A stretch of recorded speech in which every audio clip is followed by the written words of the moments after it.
21 anyos na lalaki huli sa aktong nangongotong sa isang jeepney driver. Itinuturong na sa likod na pangongotong, nako po, isang POSO enforcer. Exclusive, Jasmine Gabriel.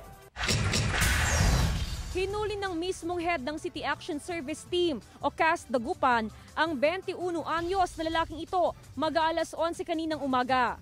Nangongolekta umano ito ng 10 piso sa kada jeepney driver para iwas huli sa kalsada.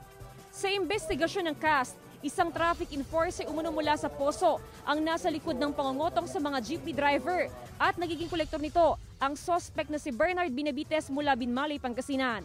What I did was I discreetly posted myself, in within my full view itong taong ito and yung traffic enforcer na nagpapaklikta sa kanya. Pagkaabot ng pera sa kanya, then yun po yung paghuli ko sa kanya at dinala rito sa opisina. Wala po, yung mga tinuturo niya lang po. Tinuturo niya? Opo. So kasama mo siya?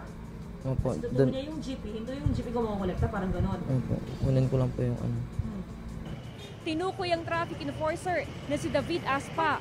Giit ni Aspa, wala siyang kinalaman sa umano'y pangongotong sa kalsada. Lahat nang nandiyan ng mga nagbubuking dyan, madam, pinapatanggal ko sila yung madam para hindi ako madamay. Siyempre, sa tingin ng mga tao, kumukuha kami.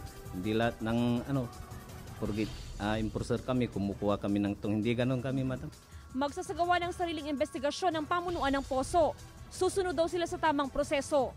In fairness naman doon sa traffic enforcers natin, kung yung allegation lang o mere allegation lang yung yung wala namang matibay na ebidensya, so unfair naman doon sa traffic enforcers natin.